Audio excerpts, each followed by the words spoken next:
मैं आरएसएस के स्कूल में पढ़ी हूँ, तो मैं इस तरह के किसी भुलावे में नहीं आऊंगी कि वे लोग देश के लोग हैं। आरएसएस ने सिर्फ सत्ता को केंद्र में रखा, देश को केंद्र में नहीं रखा। देश को केंद्र में रखते तो स्वतंत्रता संग्राम में भी भाग लेते, देश को केंद्र में रखते तो हिंदू मुस्लिम एकता को एक समझते। देखिए, पहले राजनीति थी, पर घरों में राजनीति ऐसी नहीं होती थी कि दो भाई एक दूसरे से नहीं बात कर रहे हैं, जो कि अब हो गया है। ये आप अभी ये बोल रही हैं, लेकिन आप तो बीजेपी के साथ भी रही हैं। मैंने बीजेपी को कभी ऑफिशियली ज्वाइन नहीं किया। आज भी और तब भी मेरी रोल मॉडल श्रीमती इंदिरा गांधी थी, और मुझे श्रीमती सोनिया गांधी ने जब प्रधानमंत्री का पद एक्सेप्ट नहीं किया था, तो मैं सोचती थी कि ये महिला कितनी निस्वार्थ तरीके से इस देश के बारे में सोचती हैं। तो वो मेरा पहला चॉइस हमेशा से था। अभी तक मतलब कि देश एक समझ नहीं पा रहा है कि ऑपरेशन सिंदूर में कितने जहाज गिराए गए, कितने गिरे, हमारे बेड़े में हैं या नहीं हैं। पहलगाम के आतंकवादियों का अब तक भी ना पकड़ा जाना, अब तक भी ना मारा जाना, कुछ अलग ही बात बताता है। ये एक बात पूरा देश कभी नहीं समझ पाएगा कि जिस जगह को हमने इतना सेंसिटिव समझा हुआ है और जहां बॉर्डर है, वहां कैसे इतने सारे पर्यटक हों और बिल्कुल सुरक्षा का इंतजाम ना हो। जब पूरा देश ऑपरेशन सिंदूर के लिए किसी हमले का या किसी एक्शन का इंतजार कर रहा होता है, तब सरकार जाति जनगणना की घोषणा करती है। मुझे ऐसा लगता है कि सेनाओं को राजनीति का मोहरा बनाया गया। हमारे देश के लोगों को जो मीडिया है उसने पूरी तरह कैप्चर करके रखा है। देखिए, प्रधानमंत्री का यूनिफॉर्म पहनना मैं एक ऑब्सेशन मानती हूँ। अगर उनको वाकई यूनिफॉर्म से प्यार होता तो गुजरात से हमारी देश की सेनाओं में बहुत से लोगों को भेजा जाता। नमस्कार दोस्तों, मेरा नाम हैदर अब्बास नकवी है और आप लोग मुझको इस वक्त द स्वतंत्र पर देख रहे हैं। जी हाँ, आप लोगों की बराबर मेल आ रहे थे, मैसेज आ रहे थे, और आप लोग विंग कमांडर अनुमा आचार्य जी से मिलना चाह रहे थे और उनकी कहानी, उनकी जुबानी सुनना चाह रहे थे। तो लीजिए, आप लोगों का इंतज़ार ख़त्म हुआ और हमारे साथ विंग कमांडर अनुमा आचार्य जी। मैम, बहुत बहुत शुक्रिया, आपने द स्वतंत्र के लिए वक्त निकाला और हमारे दर्शकों से आप बात कर लें। आपका शुक्रिया कि आपने अपने दर्शकों से रूबरू होने का मौका दिया। मैम, आपको सब लोग जानते हैं, पहचानते हैं, इसमें कोई दो राय नहीं है, लेकिन हमारी ऑडियंस नई है, शायद कुछ नए लोग जुड़ रहे हैं, तो सब ये जानना चाह रहे हैं, जो हमारे पास मेल आ रहे हैं, कि हम कहानी होती है, कई कहानी हम लोग खुद लिखते हैं और कई कहानियों में हम लोग किरदार होते हैं। अनुमा आचार्य विंग कमांडर बनने तक का सफ़र, ये कहानी लिखी आपने है कि अपने आप इस कहानी में किरदार बनी आप? बड़ा साधारण सा परिवार था, एक मध्यम वर्गीय परिवार, और जहाँ गरीबी भी थी उस समय। और मेरे पिता तब रेंजर्स ट्रेनिंग में गए और उसके बाद में वो फॉरेस्ट डिपार्टमेंट में असिस्टेंट कंजर्वेटर बने। तो उस परिवार में मेरा जन्म हुआ, और मुझे लगता है किरदार ही है जो चलता चला गया। पर उसमें कुछ अच्छी बातें ये कि उस दौर में, जबकि लड़कियों का होना इतना लोग अच्छा नहीं मानते थे, मेरी नानी जी जो उस समय एक महिला बाल विकास विभाग में एक गजटेड ऑफिसर थी, तो उन्होंने बधाई बजवाई थी और लड्डू बांटे थे। और मेरी दादी जी ने भी, जो उस समय के हिसाब से 6th क्लास पढ़ी हुई थी, उन्होंने भी लड्डू बांटे थे। तो एक लड़की के जन्म में 2-2 बार बधाई बजना, वो एक अलग बात हुई थी। और फिर आगे चल के हम 3 बहनें, और हम अलग अलग जगहों पे, जो कि मध्य प्रदेश पहले कहलाता था, अब छत्तीसगढ़ कहलाता है।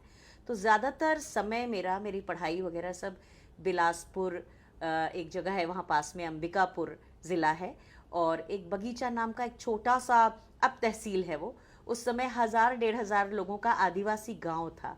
तो चूंकि मेरे father superintendent of wild life थे, वहाँ पोस्टेड थे, तो ऐसे छोटे छोटे स्कूलों में काफ़ी समय, सरस्वती विद्या मंदिर में, और काफ़ी समय किसी सरकारी स्कूल में, और 2 साल कॉन्वेंट में, इस तरह से मेरी एजुकेशन हुई। तो 1.5 साल एक स्कूल में कह सकते हैं औसतन में पढ़ी।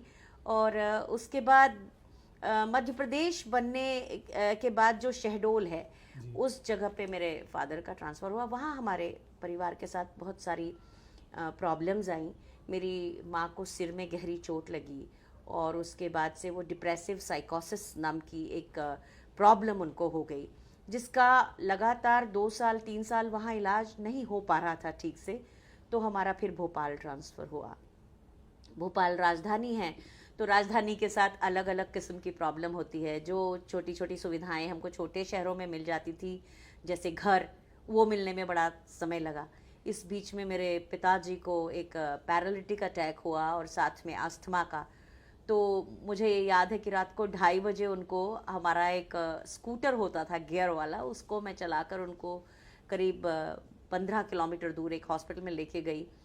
तो बहुत सी चीज़ें भोपाल आने के बाद बदलने लगीं, और उसमें एक दर्दनाक हिस्सा कह सकते हैं उसे, वो ये था कि भोपाल आने के 1.5 साल के अंदर मैंने अपने नाना जी, नानी जी, माँ और पिताजी चारों को खो दिया, एक के बाद एक।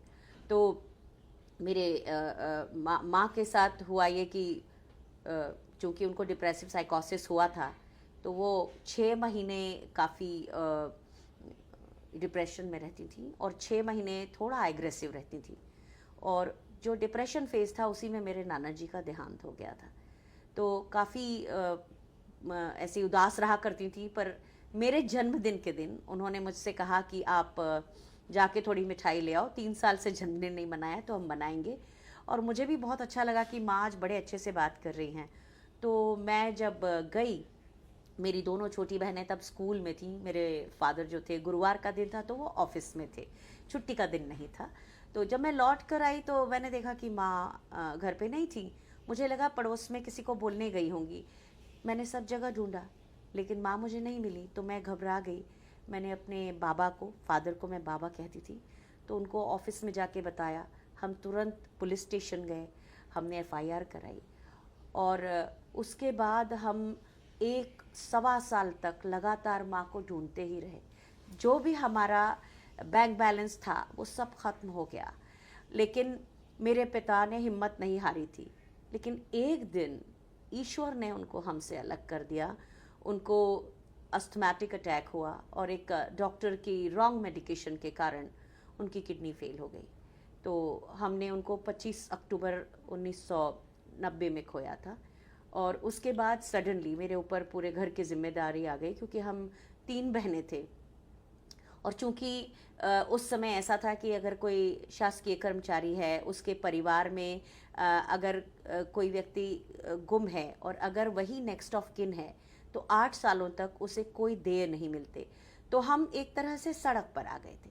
लेकिन मध्य प्रदेश वन विभाग जो था, उसने हमारी काफ़ी परवाह की। हमें उस घर से नहीं निकाला उन्होंने। बाद में हमने उसका मार्केट वैल्यू पर किराया भरा, लेकिन हमको घर मिला रहा।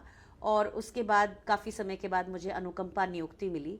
तो मैंने 1.5 साल करीब मध्य प्रदेश शासन के वन विभाग में एक असिस्टेंट कंप्यूटर प्रोग्रामर की तरह काम किया। एक अच्छी बात यह हुई थी कि जो principal chief conservator of forest थे, उन्होंने मुझे कहा कि मैं उस समय एमफिल कर रही थी, तो उन्होंने कहा कि आप एमफिल करते रहिए, 3 बजे तक आप ऑफिस आइए, सुबह से 10:30 से, और उसके बाद का समय आप कॉलेज में। तो मेरे जो प्रोफेसर थे, जो मेरे थीसिस के इंचार्ज थे, उन्होंने भी इसके साथ समझौता किया। इस तरह से मैं भोपाल यूनिवर्सिटी में 4th पोजीशन लेकर एमफिल बायोकेमिस्ट्री में कर पाई। और उसके बाद फिर एयरफोर्स का जब मैंने ऐड देखा, तो उसे मैंने भरा। और मुझे काफ़ी डर लगता था कि मैं हिंदी मीडियम में पढ़ी हूँ अधिकांश समय, तो कैसे मैं ये कर पाऊँगी। और भारत की सेनाएं तो ऐसी हैं जहाँ इंग्लिश ही लैंग्वेज है। तो पर हिम्मत बहुत थी, और मुझे ये लगा था कि अभी नहीं तो कभी नहीं। तो फिर जब मेरा पहले बैच में रिकमेंडेशन हुआ, 2 प्रोसेस होते हैं, एक होता है रिकमेंडेशन, दूसरा होता है सिलेक्शन मेरिट लिस्ट में। तो पहली बार में काफ़ी लोगों का रिकमेंडेशन हुआ था, लगभग 350, और वैकेंसी सिर्फ 9 थी शुरू में, फिर वो 12 की गई। तो मेरा पहली बार में नहीं हुआ, लेकिन दूसरी बार में जब मेरा रिकमेंडेशन हुआ तो सिलेक्शन हुआ, और वो पहला बैच था लॉजिस्टिक्स ब्रांच का। तो बहुत सारे किरदारों से चलते हुए, लेकिन हाँ ये था कि हम 3 बहनें थे, हिम्मत नहीं हारी मैंने।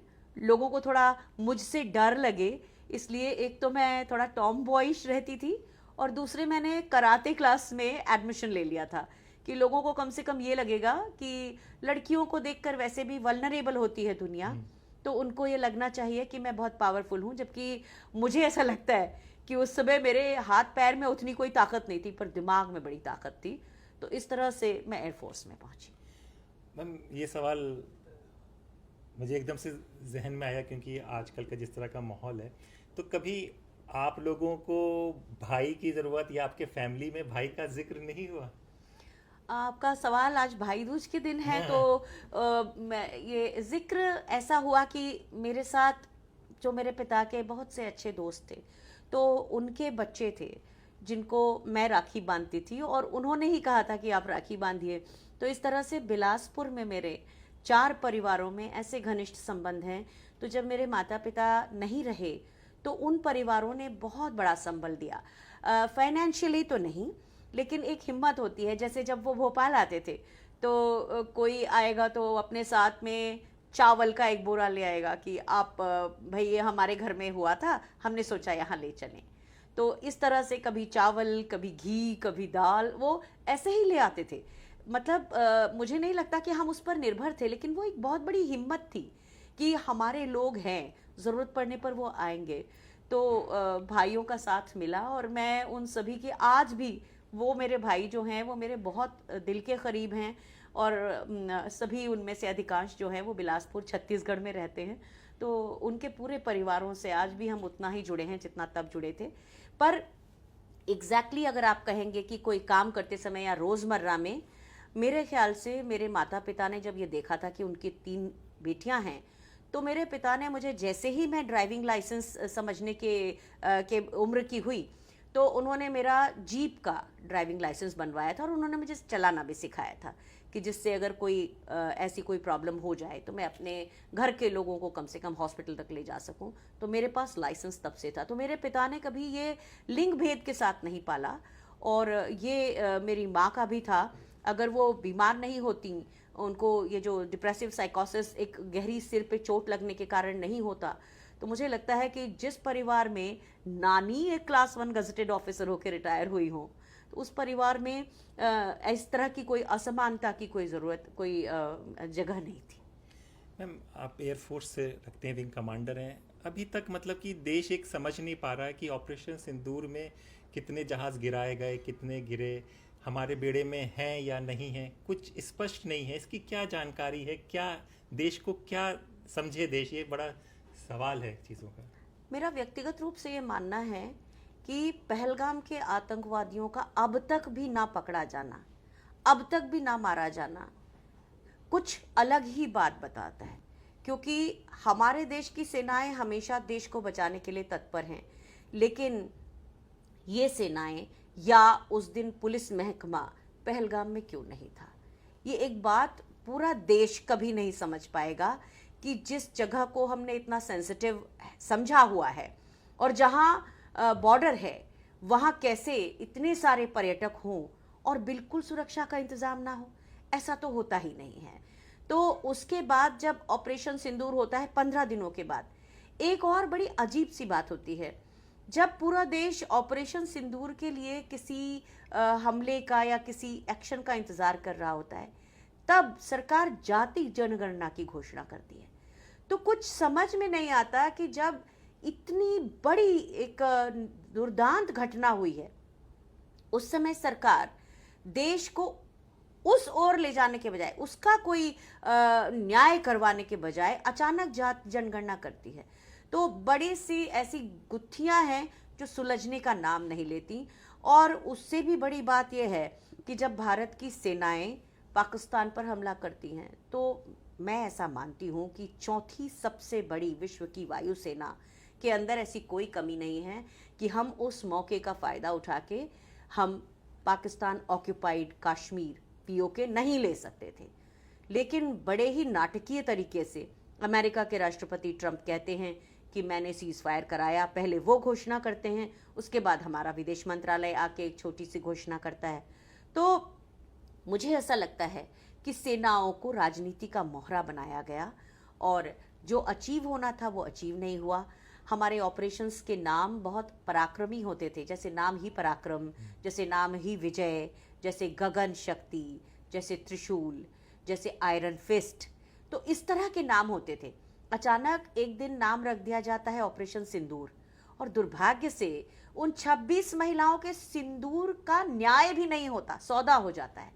तो मैं ऑपरेशन सिंदूर को सेनाओं के ऊपर राजनीतिकरण का एक जरिया मानती हूँ, और मुझे इसकी बेहद शर्मिंदगी है कि हमारी सेनाएं चूंकि हमेशा सरकार की ही तरफ होती हैं, और होना भी चाहिए, पर वो इसके विरोध में कुछ नहीं कह सकती। चाहे गलत हो या सही, देश की सेना को हमेशा सरकार के साथ होना चाहिए, लेकिन साथ में हम जैसे जो लोग जो जिंदगी भर अपनी सेनाओं को 1971 के वॉर में जब हमारे 13 जहाज गिरे थे और दुश्मन के 5 जहाज, तो भी हमारी सेनाओं ने बताया था हमारे ज्यादा जहाज गिरे थे लेकिन हम जीते थे। तो इस बार हमारी सेनाओं के ऊपर वो अंकुश मुझे दिखता है, और वो मुझे बहुत दुर्भाग्यपूर्ण लगता है। मैम, लेकिन अगर देखा जाए तो हमारे प्रधानमंत्री तो बहुत हौसला अफजाई के लिए वही यूनिफॉर्म पहनकर सैनिकों के साथ होते हैं, उनके साथ बीच में होते हैं, हर बड़े मौके पर वहाँ पे दिखते हैं। तो ये यूनिफॉर्म पहन के तो एक तो उनका सपोर्ट ही कर रहे होते हैं। देखिए, प्रधानमंत्री का यूनिफॉर्म पहनना मैं एक ऑब्सेशन मानती हूँ। अगर उनको वाकई यूनिफॉर्म से प्यार होता तो गुजरात से हमारी देश की सेनाओं में बहुत से लोगों को भेजा जाता, लेकिन हमारे देश की सेनाओं में गुजरात के लोग तो हैं ही नहीं, बहुत कम, मिनिमल इतने लोग हैं। दूसरी चीज़ ये है कि देश की सेनाओं की सर्वोच्च कमांडर हमारी महामहिम राष्ट्रपति हैं।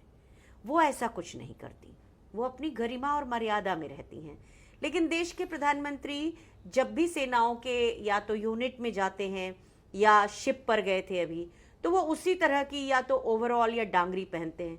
मैं इसे उनके अंदर की कुंठा समझती हूँ, क्योंकि प्रधानमंत्री एक आम नागरिक नहीं है कि वो अमेज़ॉन से कुछ ऐसा ही जो बैटल जैकेट जैसा है वो लेके खरीद के पहन लें। मैं ऐसा मानती हूँ कि जब वो कंधे पर रैंक नहीं लगाते, जब वो उसका कोई बेल्ट नहीं पहन के, वो अधिकृत नहीं है उसके लिए, तो एक बात कहते हुए मुझे मतलब बुरा लगता है कि जब हमारे यहाँ किसी व्यक्ति पर, हमारे किसी फौजी पर कोई अपराध सिद्ध हो जाता है और उसे अनसेरेमोनियसली सर्विस से निकाला जाता है, तो उसके कंधे की रैंक और बेल्ट निकाल लिया जाता है। तो क्या प्रधानमंत्री इस तरह से अपने आप को डिपिक्ट कर रहे हैं? तो ये दुर्भाग्यपूर्ण है, क्योंकि अगर वो उनके शीर्ष नेतृत्व पर हैं, उनको इस तरह की सेना की मिमिक्री करना मुझे पसंद नहीं आता। व्यक्तिगत तौर पे ये मेरा विचार है। पर मैम, ये वीडियो तो मतलब कि आम जनता शायद समझ नहीं पाती। वीडियो बड़े वायरल होते हैं और उसको बड़ा पॉजिटिव रूप में देखा जाता है कि प्रधानमंत्री यूनिफॉर्म पहने बॉर्डर पे खड़े हैं सैनिकों के साथ। प्रधानमंत्री जिन चीज़ों के लिए अधिकृत नहीं हैं, जब वो करते हैं तो ये दुर्भाग्यपूर्ण है। लेकिन हमारे देश के लोगों को जो मीडिया है उसने पूरी तरह कैप्चर करके रखा है। अब कुछ यूट्यूब चैनल्स हैं, आप लोग हैं जो लोगों तक सही सच्चाइयाँ पहुँचाते हैं, लेकिन देश का मुख्य धारा का मीडिया तो पूरी तरह से रीढ़ की हड्डी से विहीन है। तो वो गलत सही भी बताता है और जनता उसी को सही मान लेती है। लेकिन मैं समझती हूँ कि किसी न किसी अधिकारी को, किसी न किसी वेटरन को एक दिन ये लगेगा और इस पर वो अपनी कोई अपील, कोई रिट ज़रूर दायर करेगा, और इसके बाद शायद इस पर रोक लगे। लेकिन रोक तो तब भी नहीं लगती ना कि जब भर चुनाव में प्रधानमंत्री जी अपने शहीदों के नाम पर वोट मांग लेते हैं। तो देश की संस्थाएं इस समय मुझे नहीं लगता कि वो लोकतांत्रिक काम कर रही हैं, और इसका फ़ायदा प्रधानमंत्री नरेंद्र मोदी बार बार उठा रहे हैं। मैम, लोग अब ये चल रहा है वीडियो, तो लोग ज़रूर कमेंट में कहेंगे कि आप अभी ये बोल रही हैं, लेकिन आप तो बीजेपी के साथ भी रही हैं। मैंने बीजेपी को कभी ऑफिशियली ज्वाइन नहीं किया। मेरे परिवार में कभी कोई पॉलिटिक्स में नहीं रहा, तो मुझे जो दिखता था वो वही दिखता था जो मीडिया दिखाता है। और एक समय में काफ़ी खुश हुई थी कि एक गांधी टोपी पहन के एक अनशन पर अन्ना नाम के व्यक्ति बैठे थे। बहुत लोगों की तरह मैं सोचती थी कि अगर मैं सेना में नहीं होती तो मैं भी मोमबत्ती लेके चले जाती इंडिया गेट पे। तो जो दिखता था, जो भ्रम था, वो यही था। और जब प्रधानमंत्री नरेंद्र मोदी आए तो एक एप्को वर्ल्ड वाइड नाम की कंपनी थी जिसने उनका पूरा मैनेजमेंट संभाला था, इवेंट मैनेजमेंट। तो उसने गुजरात मॉडल दिखाया था। तो आंखें वही देखती हैं जो हमें दिखाया जाता है, जब तक कि हमको सच्चाइयाँ मालूम होना ना शुरू हो जाए। तो मैं प्रधानमंत्री जी से 24 अक्टूबर 2017 को मिलने गई। उससे पहले मैंने उनको भी एक पत्र लिखा था, लेकिन उससे भी पहले मैंने कांग्रेस पार्टी को एक पत्र लिखा था, ईमेल, क्योंकि आज भी और तब भी मेरी रोल मॉडल श्रीमती इंदिरा गांधी थी। और मुझे श्रीमती सोनिया गांधी ने जब प्रधानमंत्री का पद एक्सेप्ट नहीं किया था, उस समय मैं जब उनको देखती थी तो मैं सोचती थी कि ये महिला कितनी निस्वार्थ तरीके से इस देश के बारे में सोचती हैं, तो वो मेरा पहला चॉइस हमेशा से था। लेकिन अब चूंकि ईमेल का कोई जवाब नहीं आया, और जैसे ही मैंने पीएमओ को ईमेल लिखी तो वहाँ से जवाब आ गया, और मैं प्रधानमंत्री के निवास पर पहुंची और उनके साथ फोटो वगैरह हुआ। तो आप भी समझ सकते हैं, एक नॉर्मल इंसान की तरह से सोचिए कि देश के प्रधानमंत्री के साथ मिलते हैं आप, तो आपको बड़ा गर्व लगता है और आप सोचते हैं कि कुछ बड़ा अच्छा होने वाला है। तो मैंने बीजेपी कभी ज्वाइन नहीं की। प्रधानमंत्री ने मुझसे कहा कि आप राजनीति सीखो, क्योंकि कोई आप तो जानती ही नहीं हो कुछ। तो उन्होंने मुझे अहमदाबाद भेजा, गांधीनगर में उनका एक जो कार्यालय है उसमें मैं रही, और वहाँ पे मैंने प्रचार का काम नहीं किया। वहाँ एक कॉल सेंटर की टीम थी जिसमें कॉलेज गोइंग जो छात्र थे, जो ड्रॉप आउट्स थे, वो वहाँ थे और उनको मैं लीड करती थी। और उस तरह से वो इलेक्शन मैनेजमेंट करते थे, रोज़ अपने शक्ति केंद्रों को फ़ोन करना, इस तरह के काम थे। लेकिन एक बात कहना चाहती हूँ हैदर जी, और मैंने अपने पतिदेव से तब भी कहा था, 5वें दिन मुझे बड़ा सफोकेशन लगने लगा, क्योंकि मैं सरस्वती विद्या मंदिर में पढ़ी हूँ, तो वहाँ अनुशासन के नाम पर काफ़ी डंडा भी चलता है और गलत बयानियाँ भी होती हैं। तो मुझे ऐसा ही माहौल लगा। और फिर मैंने जब महिलाओं की वहाँ स्थिति देखी, जो कुछ बोल नहीं सकती थी, हमेशा कुढ़ती रहती थी, उनके ऑफिस में जो महिला मोर्चा था, सबसे रद्दी कंप्यूटर जो चलता ही नहीं था और उसको कोई सुधरवाता भी नहीं था, मुझे अचानक लगा कि यहाँ महिलाएं एक तरह से पराधीन हैं।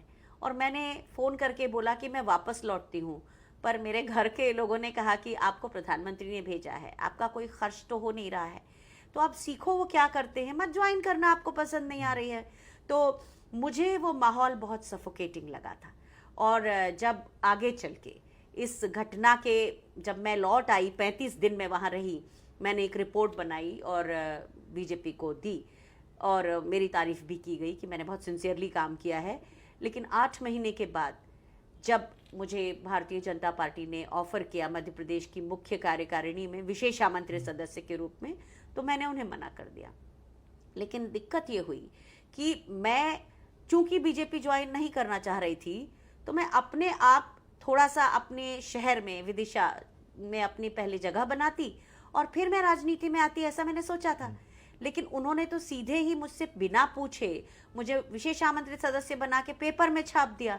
तो उससे मुझे ऐसा लगा कि जो काम मैं आगे चलती उसको उन्होंने लोगों के सामने एक्सपोज किया है, और मुझे कुछ समझ में नहीं आ रहा था उस समय। तो एक आईआईटी कानपुर से आलोक अग्रवाल थे, वो आम आदमी पार्टी के मध्य प्रदेश के कन्वीनर थे, और मुझे राजनीति का कोई ज्ञान नहीं था। तो आलोक जी ने मुझसे कहा कि देखिए, हमारे जैसे पढ़े लिखे लोग हैं, आपने दिल्ली में देखा वहाँ सरकार बनी है, तो आप अगर लोकतांत्रिक ही हैं तो आप, कांग्रेस आपको अगर पूछ भी नहीं रही है तो आप हमारी पार्टी ज्वाइन करिए, हो सकता है किसी तरह का कोई चमत्कार हो जाए। तो हमारे जैसे लोग जो राजनीति नहीं समझते, जाति का इक्वेशन नहीं समझते, लोगों की आर्थिक स्थितियों को उस समय तक नहीं समझते, मैं फौज के अंदर रहते हुए बात कर रही हूँ, तो मुझे लगा कि हाँ, आइडियोलिस्टिकली बहुत अच्छी बात कही उन्होंने। तो मैंने कहा मैं फील्ड की इंसान हूँ, चलिए करके देखती हूँ, लोग शायद मेरे को, जैसी मैं हूँ, ईमानदारी से काम करती हूँ, शायद उस भावना को समझेंगे। तो मैंने वो पार्टी ज्वाइन की। लेकिन मुझे तब पता चला कि पार्टी का कोई काडर ही नहीं था, वहाँ उनकी कोई टीम ही नहीं थी। मैं उस पार्टी को ज्वाइन करने के बाद बिल्कुल अकेली थी। तो जो लोग सामने मेरे कारण आए, उनके साथ मिलकर, और मेरे कुछ फौजी लोगों ने मुझे कुछ चंदा दिया, और उसके सहारे मैंने वो चुनाव लड़ा, क्योंकि पैर आगे बढ़ चुका था, उसे पीछे करना मुझे ठीक नहीं लगा। मैंने चुनाव लड़ा और मैंने सोचा कि इस पार्टी को यहाँ खड़ी करने की कोशिश करूँगी। लेकिन चुनाव तो हारा मैंने, और उसके बाद जब मैंने सोचा कि कुछ लोगों को इकट्ठा करूँ, तो लोग आने ही तैयार नहीं थे। तो फिर मैंने 4 महीने के भीतर उस पार्टी से इस्तीफा दिया, 6 फरवरी को 2019 में। और उसके बाद मैं किसी पार्टी में नहीं थी, लगभग 1.5 साल तक मैं किसी पार्टी में नहीं थी। इस बीच में मेरा एक बचपन की बहुत बड़ी इच्छा थी कि मैं एक जर्नलिस्ट बनना चाहती थी। तो कुछ साथी थे, उन्होंने मुझे, एक नेशनल चैनल हिंदी का शुरू हो रहा था, उसकी टैग लाइन ही थी, आओ देश बदलें। तो उस चैनल में मैंने 4 महीने एक एंकर की तरह काम किया।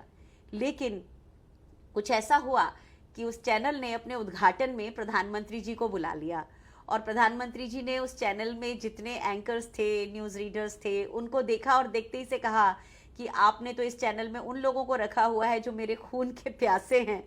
तो होना वही था कि चैनल के सीईओ को 40 दिन के अंदर इस्तीफा देना पड़ा। उनके ऊपर शायद आज भी कोई केस चल रहा होगा और उसके बाद बीजेपी के एक बड़े नेता ने उस चैनल को खरीद लिया और आज वो चैनल सत्ता की ही भाषा बोलता है। तो मैं इस 1.5 साल में डिफेंस एक्सपर्ट की तरह से फिर बाद में लोगों के बीच आती रही और एक दिन फिर मुझे कांग्रेस पार्टी ने अपना राष्ट्रीय प्रवक्ता के रूप में मुझे आमंत्रित किया और जो मुझे पसंद भी था, जो मैं शुरू से ही चाहती थी, क्योंकि ये वो पार्टी है जो सबको साथ लेके चलती है। तो जब वहाँ से ऑफर आया तो मैंने उससे बहुत सहर्ष स्वीकार किया और आज भी उस लोकतंत्र की लड़ाई में मैं उस पार्टी की एक सिपाही हूँ, एक कार्यकर्ता हूँ। मैम, जो अभी आपने बताया, तो ये आपने रिटायरमेंट के बाद सोचा कि वो सर्विस के साथ साथ ये आप सोच रहे थे कि ऐसा मैं कुछ करूँगी? जैसे मैंने बताया कि मैंने अपने माता पिता को बहुत बचपन में खो दिया था, तो हमें पेंशन का अधिकार नहीं था। जबकि जो पहले कांग्रेस की सरकार थी जिसमें नरसिम्हा राव जी ने, उन्होंने ये कहा था कि महिला अधिकारियों को जब हम लेंगे तो 11 साल के बाद उनसे पूछा जाएगा कि क्या आप पेंशनेबल सर्विस चाहते हैं। लेकिन उनके सत्ता जाने के बाद अटल बिहारी वाजपेयी जी की बीजेपी आई और उसने सभी लोगों के लिए ओल्ड पेंशन स्कीम खत्म कर दी। उसी समय महिला अधिकारियों को जो पॉलिसी लेटर के जरिए कहा गया था कि उन्हें पेंशनेबल सर्विस मिलेगी, उसे भी अटल बिहारी सरकार ने खत्म कर दिया। क्योंकि हमारे पास उस समय का न्यूज़पेपर का विज्ञापन था, पॉलिसी लेटर था, तो हम लोग कोर्ट में गए। कोर्ट में हमने वो लड़ाई जीती, लेकिन उस लड़ाई को जीतने में 2 साल का समय लगा। तो इस बीच में हम अक्सर इस तरह की बातें करते थे। महिला अधिकारी काफ़ी थे, तो हम सोचते थे कि क्या ये कभी होगा। ऐसा तो कभी हुआ नहीं है इतिहास में कि कोई नौकरी छोड़ चुका हो उसको दोबारा सर्विसेज ले लें। तो हुआ ये कि आगे चल के वो हुआ, लेकिन उसके पहले हमने ये सोचा कि क्या करें, मतलब एक कोई चीज़ हम बिड करते हैं। तो मैंने ये बिड किया कि अगर मुझे पेंशन मिल जाएगी तो विदिशा, जो कि मेरा जन्म स्थान है, उसे मैं प्लानिंग कमीशन के नीति आयोग की रिपोर्ट में वो सबसे गरीब ज़िलों में से एक है। तो मुझे ऐसा लगा कि अगर मैं पेंशन ले लेती हूँ तो फिर मैं राजनीति में आके विदिशा के लिए कुछ करूँगी और खुले मन से करूँगी। और अगर मैं बहुत ऑनेस्टली उस शहर के लिए अपने 24 घंटे दे सकूँगी तो वो ज़िला जो है हर तरह से कहीं ना कहीं, मतलब अभी वो आखिरी के 300 में आता है, हो सकता है वो शुरू के 300 में आने लगे, ऐसा एक विचार था। और फिर हम वो कोर्ट केस जीत गए। तो जिस समय पेंशन का समय आया तो मैंने सोचा कि अच्छी खासी सैलरी मिल रही है, अब तो क्यों छोड़ूं मैं। पर एक समय, वो 2016 का साल था, मुझे रात में कई बार लगता था कि मैंने किसी और से तो नहीं बोला था ना, खुद से बोला था ये, तो क्या मैं खुद से झूठ बोलती हूँ। और इसी समय मैं गांधी को दोबारा पढ़ रही थी। तो फिर मुझे लगा नहीं, अगर ये निर्णय लेना है तो अभी लेना है। तो फिर मैंने नौकरी छोड़ने का फैसला किया, उसी समय किया।